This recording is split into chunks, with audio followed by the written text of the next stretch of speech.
In March 2017, not quite 2 months into Donald Trump's presidency, Attorney General Jeff Sessions recused himself from the investigation into the Russia scandal.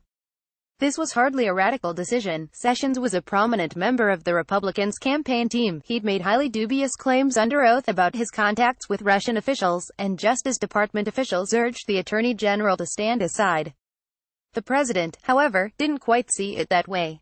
In fact, Sessions' recusal quickly became the basis for multiple Trump tantrums, including an incident in May in which the president called his Attorney General an idiot and accused him of disloyalty. As it turns out, that's not all he did. The New York Times had an interesting scoop overnight. By the time Attorney General Jeff Sessions arrived at President Trump's Mar-a-Lago resort for dinner one Saturday evening in March 2017, he had been receiving the presidential silent treatment for 2 days.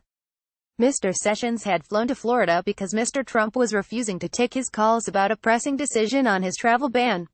When they met, Mr. Trump was ready to talk, but not about the travel ban. His grievance was with Mr. Sessions. The president objected to his decision to recuse himself from the Russia investigation. Mr. Trump, who had told aides that he needed a loyalist overseeing the inquiry, berated Mr.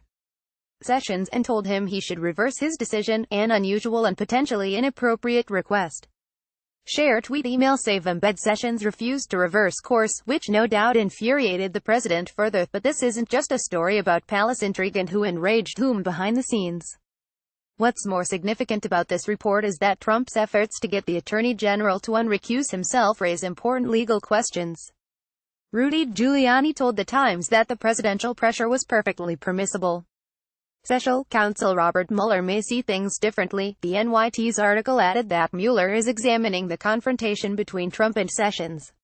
The special counsel's interest demonstrates Mr. Sessions' overlooked role as a key witness in the investigation into whether Mr. Trump tried to obstruct the inquiry itself. It also suggests that the obstruction investigation is broader than it is widely understood to be, encompassing not only the president's interactions with and firing of the former FBI Director, James B. Comey, but also his relationship with Mr. Sessions. Investigators have pressed current and former White House officials about Mr. Trump's treatment of Mr. Sessions and whether they believe the president was trying to impede the Russia investigation by pressuring him. The Attorney General was also interviewed at length by Mr. Mueller's investigators in January. And of the 4 dozen or so questions Mr. Mueller wants to ask Mr. Trump, 8 relate to Mr.